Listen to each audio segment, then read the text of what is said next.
Hello students. I think in static class whatever we have studied that is now clear, and here in the chapter electromagnetic induction we are studying the current production or induced EMF production due to change in magnetic flux or due to the motion of conductor or due to the motion of magnet. How we can just generate a current and how can we set up a current inside any conductor. Clear?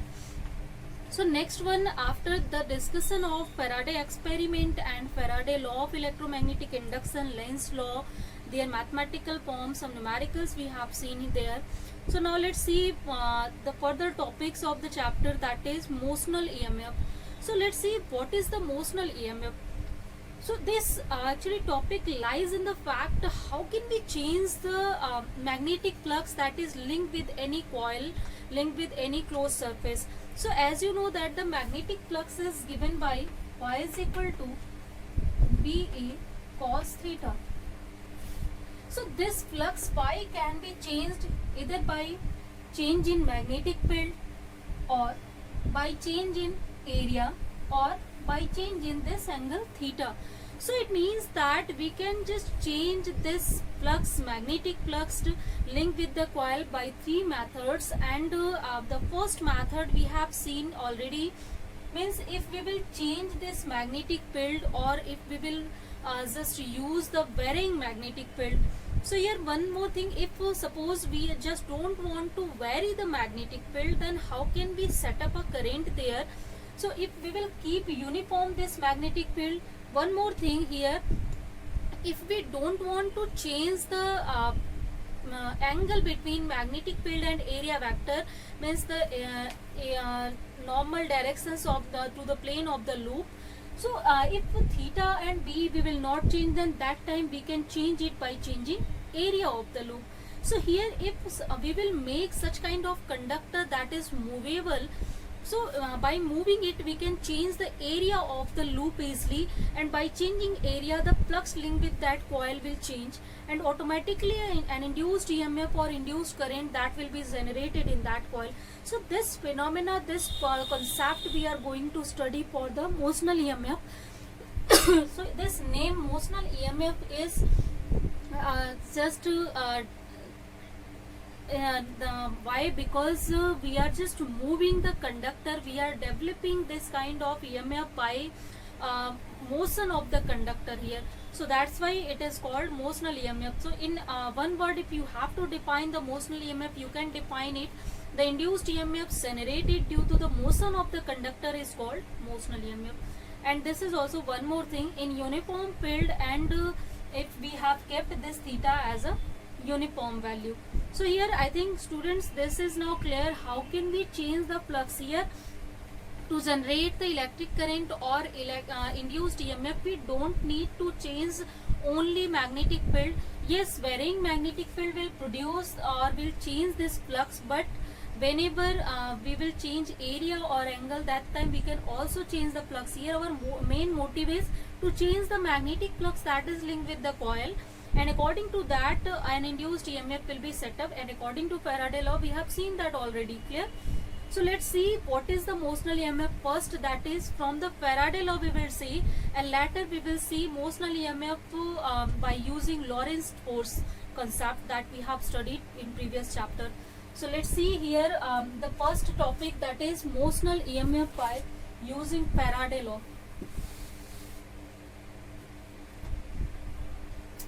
So here as I just told you, we can change it by changing the area, and if we will change by changing area, then according to Faraday law d phi by dt, this tells us that whenever change in flux there will be an induced EMF there. So this is the Faraday law that we will use to understand the concept of the production of induced EMF. So for this case I am going to take one figure here.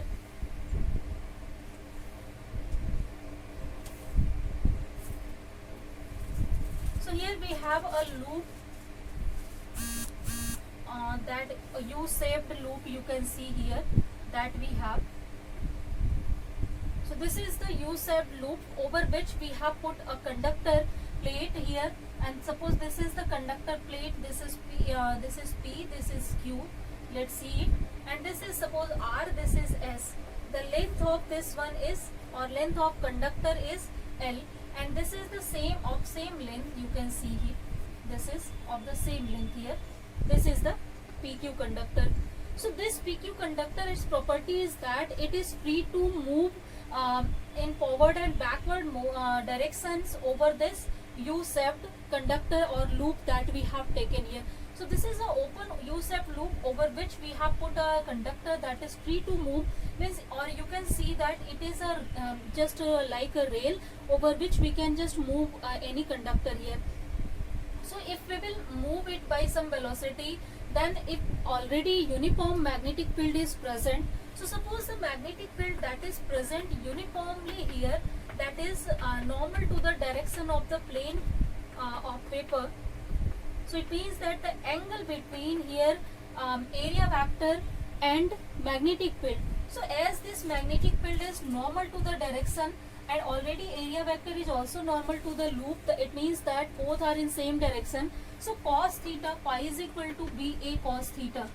Here theta will be 0 because both are in same direction. So cos theta in this place we can write here 1. Now our phi will be equal to B into A here.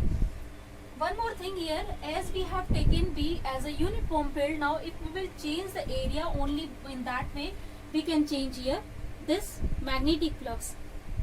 So to change the area of this one, we start to move this PQ conductor inside to this loop, or just over the rail here with some velocity v. So whenever it will move towards this one, then it will decrease the area inside this one. So this area in which the flux we have just covered or just calculated, that will decrease. So with decrease in area of the loop, flux will change here, and due to change in flux, according to the Faraday law, we can understand there will be an induced EMF that is generated inside the coil, or a current that will be generated sided.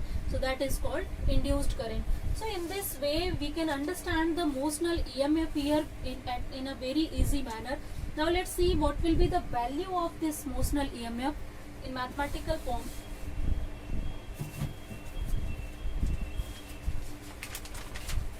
So in mathematical way, now as you can write phi is equal to BA. Suppose at any instant small t, we have just moved this PQ to this length, to this one portion. At that time, this area that this length you are seeing, this is suppose small x. So for this instant, the area of the loop will become length into this breadth. So it means L into x will be its area at any time t.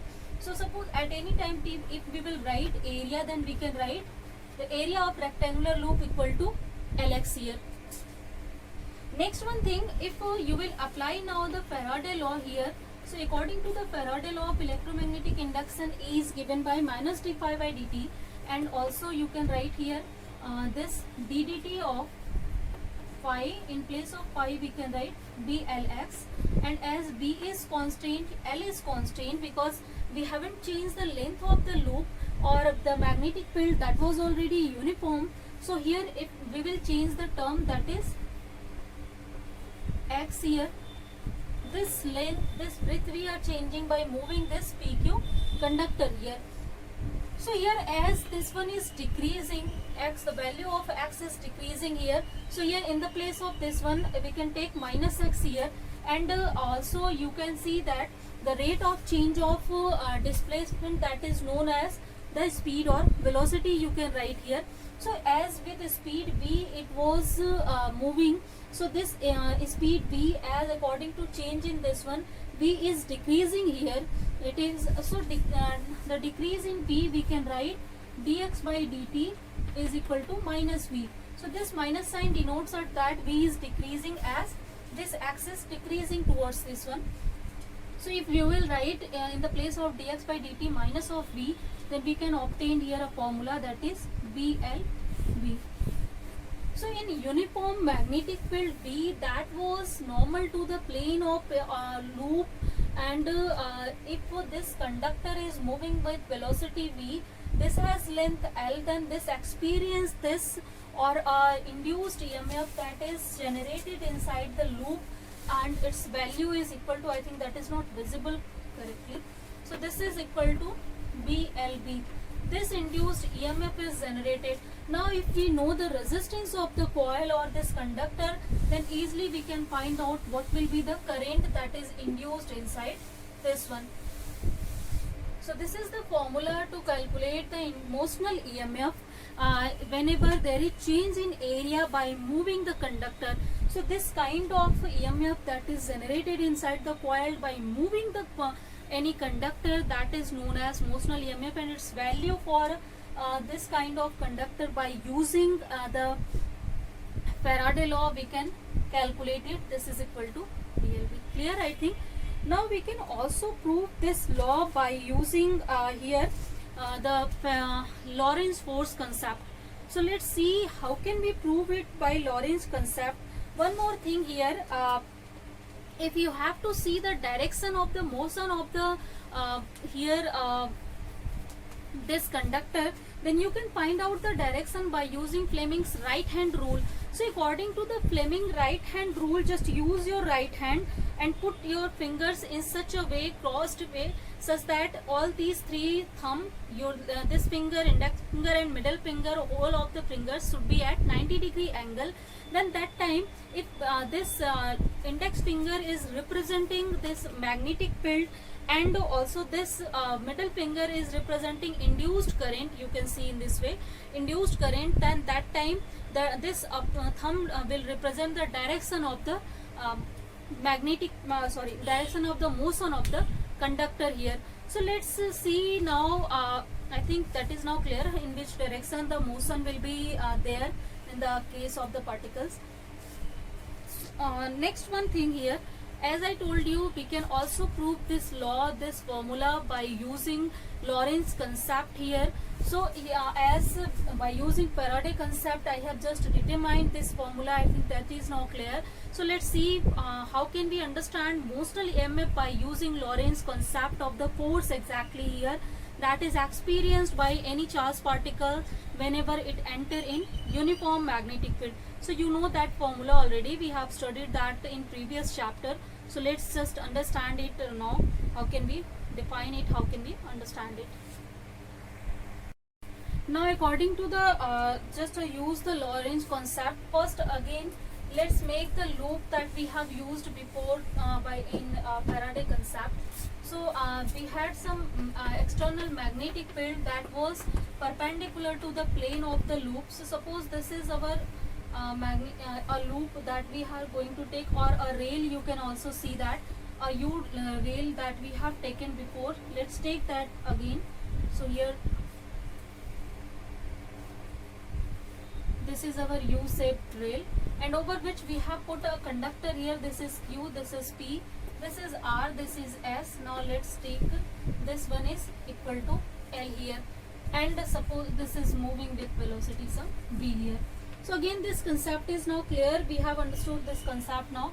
Let's see how can we understand it by the generation of the force, or by the concept of the Lorentz force. So as you know that conductor is made up of a large amount of free electrons. So there is large number of free electrons in the conductor. Then whenever conductor will move with some velocity, all the electrons will also move here.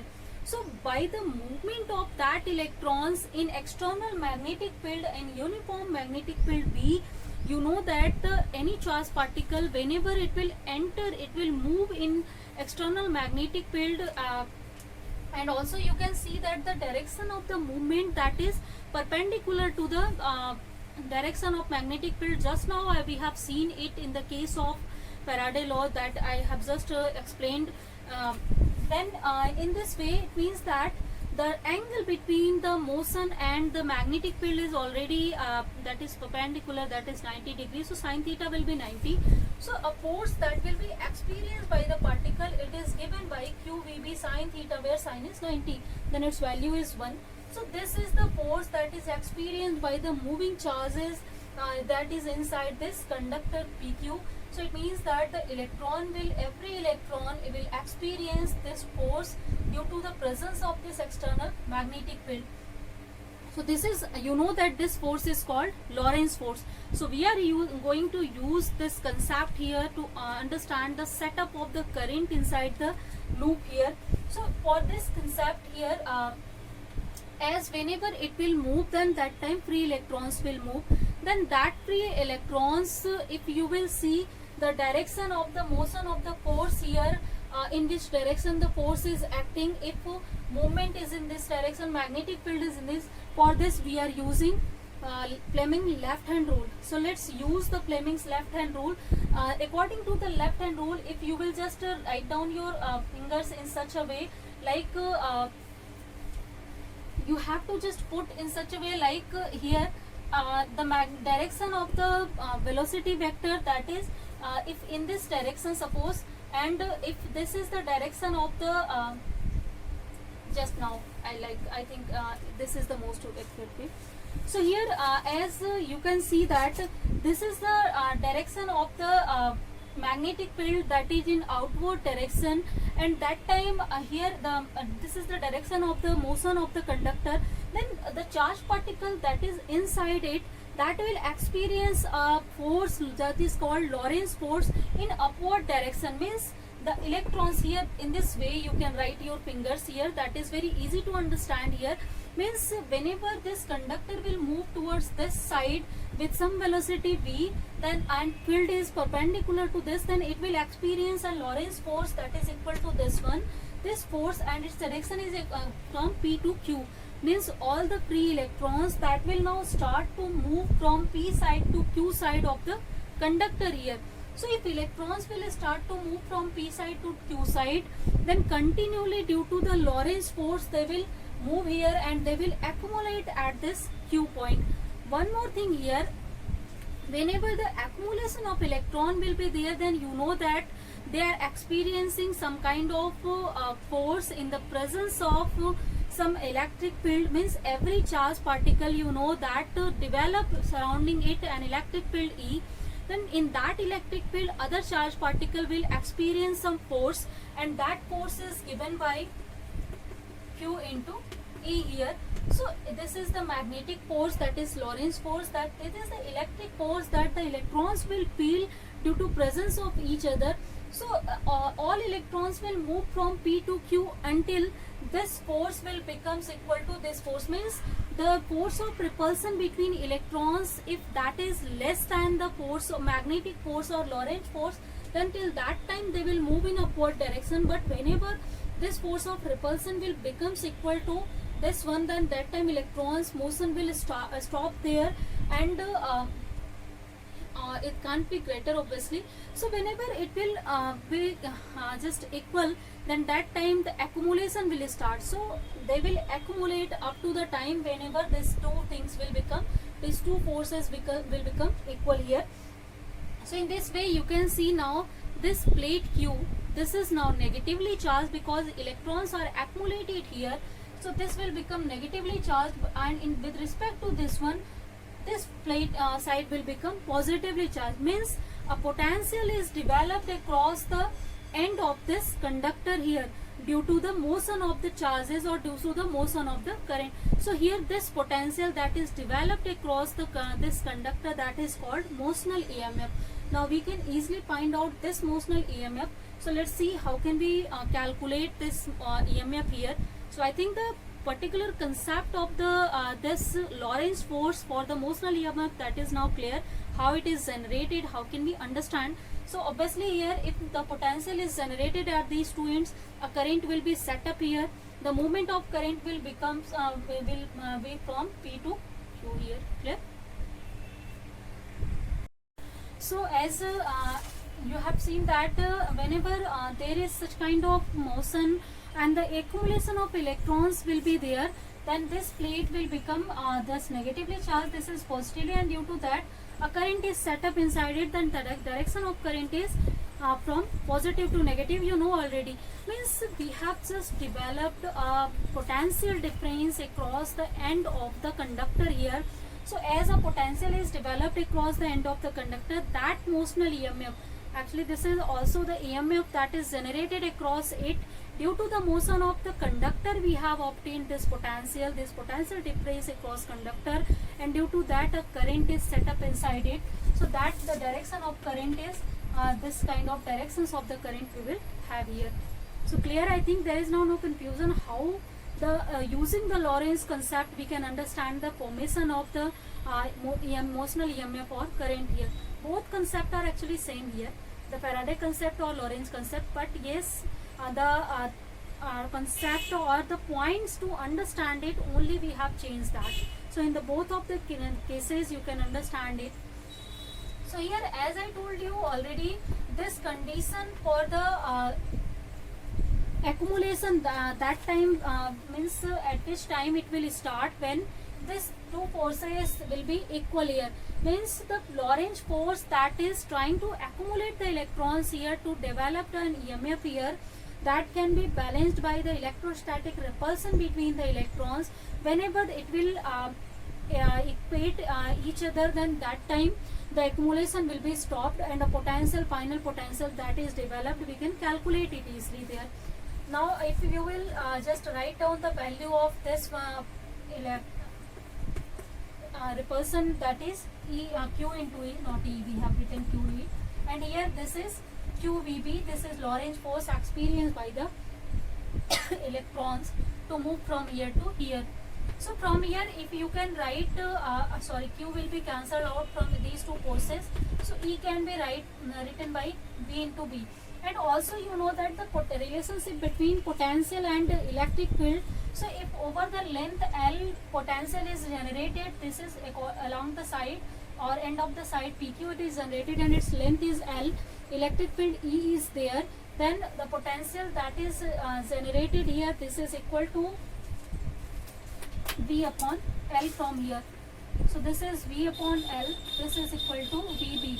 So from here, if you will calculate capital B or potential from here, so it is equal to VVL, or this is the motional EMF that is generated inside the this conductor. So you can see now again the same formula we have obtained by using Lorentz concept that we have obtained already by using the Faraday concept. So in the both of the way you can understand here the motional EMF and the generation of EMF.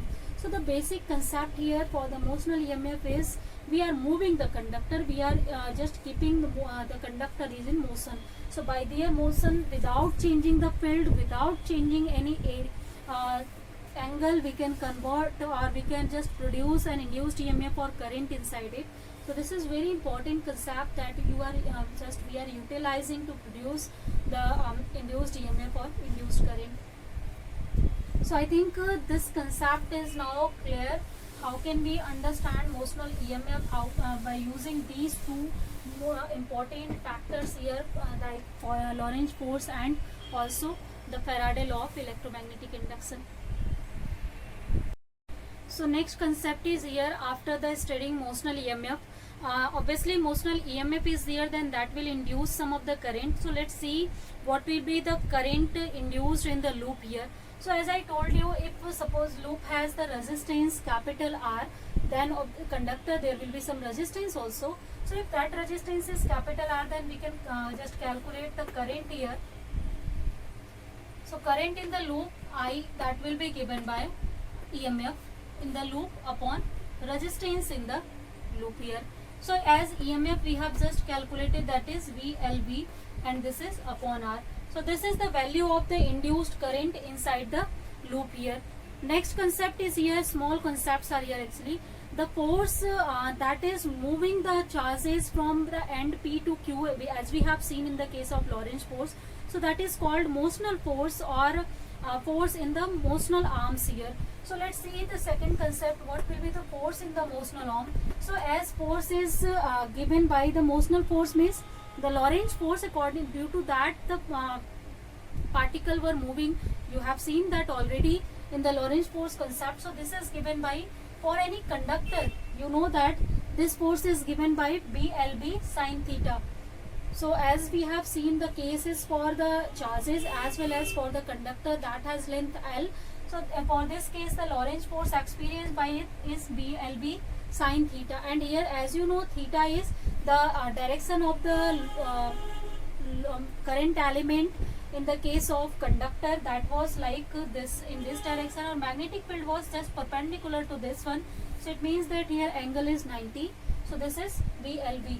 Now we can put the value of or we can just utilize this force in the terms of here not BLB, sorry, IBL, here should be IBL sine theta.